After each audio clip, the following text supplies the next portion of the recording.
some props for Week 18, and we'll start with the game we've been talking about predominantly today, the Bills at the Dolphins. Stefon Diggs over-under of 60.5 receiving yards. He's been under 50 in 4 straight games, 6 of the last 7. He had 120 yards and not 1, not 2, but 3 touchdowns in Week 4 as the Bills beat the Dolphins 48-20. Are you over or under 60.5 receiving yards on Sunday night? I'm going to take the over here on this one. I am. I think I think there'll be a concerted effort and a big game here to kind of get him the ball a few ways, right? Maybe, cheap ways, whatever.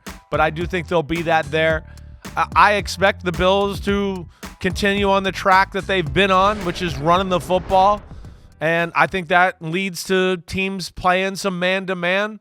And the Dolphins last week, they played more man-to-man than they usually do against the Ravens because they were worried about the Ravens' run game and they wanted an extra guy to spy Lamar and stop his quarterback runs and all that. But, man, they got toasted in man coverage. I mean, absolutely toasted. It's blue coverages, messed up passing things off. That scares me a little bit. I'm going to go over with Stefon Diggs. I'm going to go under just because I think at this point they accept the fact that it is what it is. Yeah, we got to work our way around it, and we got to use these other guys to try to supercharge the offense against the Miami Dolphins. And that 48-20 from Week 4, that feels like 4 months ago. Oh, it that really feels like does, 4 right? years ago. Yeah. Just shows, football season, you get into that routine and rhythm, and it's 1 week after another week after another week, but you get to the end of the season, and September, October games, it's almost like they never even happened.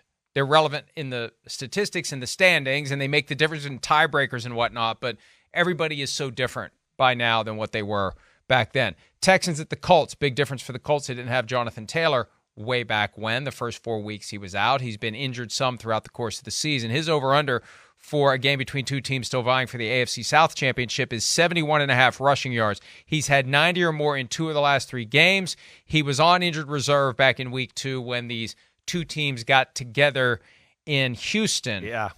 Do you think it'll be over or under the 71.5 rushing yards? I'm going to take the under here. Of course, we know the Colts can run the ball, and Jonathan Taylor is extremely talented, but like the best thing the Houston Texans do is play run defense. I mean, they're one of the best run defenses in football. They basically beg you and bluff you to throw the football. They really do.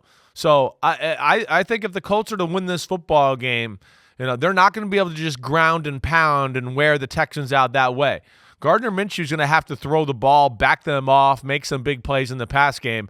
I'm going to go under here because I think Houston will go all in to make sure Jonathan Taylor doesn't go off and control the game that way.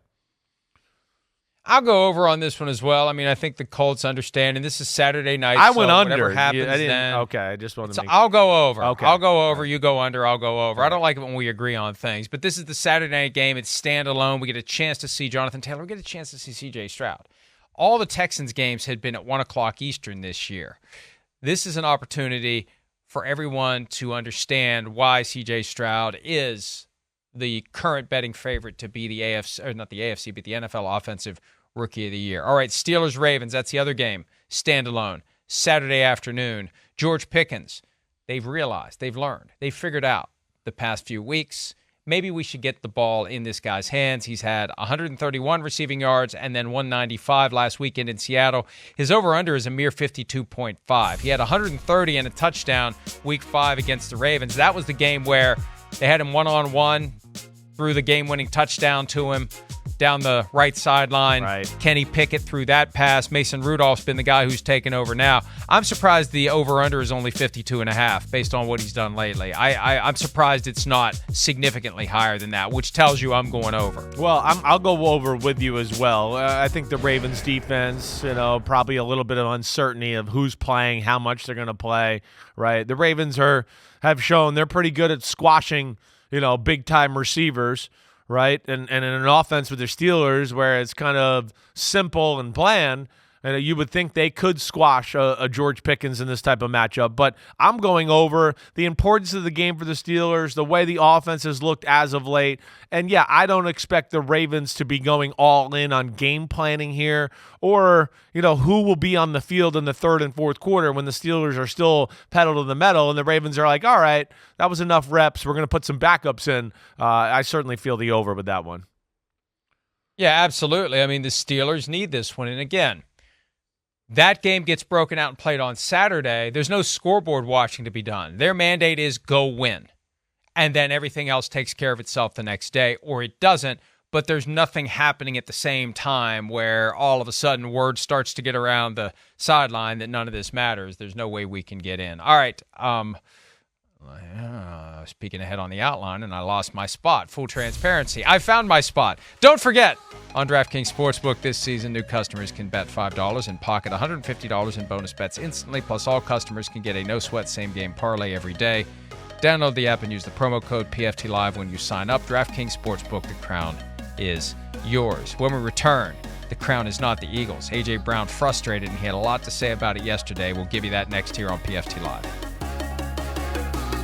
Hi, it's Mike Florio. Thanks for watching PFT on YouTube. Hit subscribe for the latest news and analysis from Pro Football Talk.